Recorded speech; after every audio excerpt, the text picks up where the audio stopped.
Alright fellas, after months of build-up, Alexander Usyk's win last night officially crowned him as the king of the heavyweight division. But as the celebrations settle, the real conversation begins.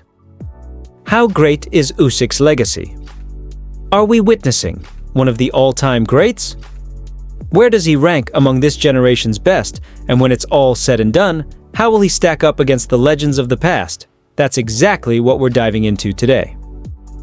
I'll break down the facts, so you can decide for yourself how high Usyk's name should sit in boxing history. And yeah, I'll give you my own verdict near the end.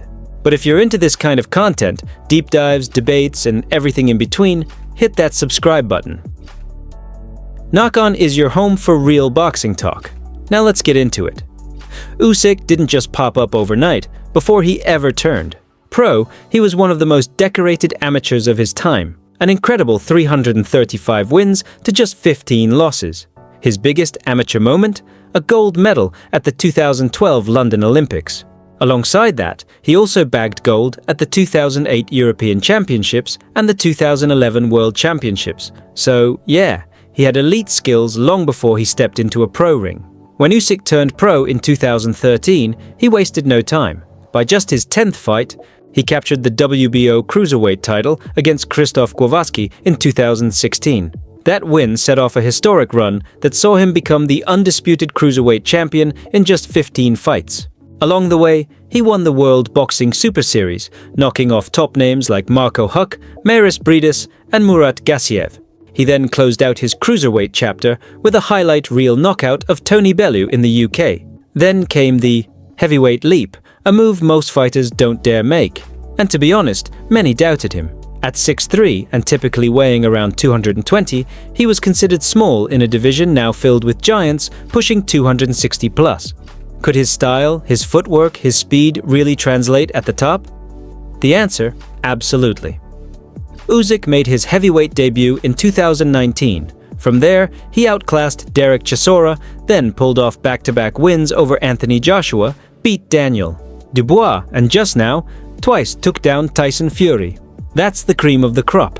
The only reason he's not currently holding all 4 belts is because the IBF forced a mandatory defense and he chose to chase the bigger fight with Fury instead. So he vacated that belt because legacy matters more than red tape. And here's a detail that's often overlooked. He did all of this on the road.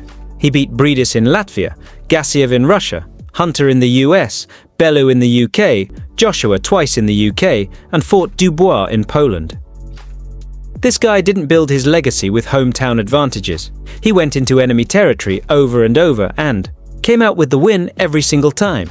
That move from cruiserweight to heavyweight is no joke, by the way. It's such a huge leap that they literally created a new division, bridgerweight, to bridge that gap, and Usyk just skipped all that, walking into heavyweight and outclassing everyone. If you're looking for historical comparisons, the obvious one is Evander Holyfield, another cruiserweight king who jumped up to heavyweight glory. Holyfield beat the likes of Tyson and Foreman, but took his fair share of losses too. Usyk, on the other hand, is still undefeated. And while Holyfield's later career was filled with tough defeats, Usyk's still at the top with momentum on his side. If Usyk ends up reclaiming that final belt, or even decides to return to cruiserweight, and dominates again, we could be looking at one of the most complete resumes ever.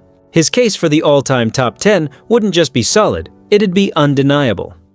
Now, when people talk about the greatest boxers ever, there are usually 3 big factors that come into play: skill, accomplishments, and cultural impact. Skill-wise, Usyk is easily one of the best technicians we've seen in years. His footwork, angles, timing, it's all elite. Accomplishments? He's already an Olympic gold medalist and 2-division undisputed champion. That puts him in incredibly rare company.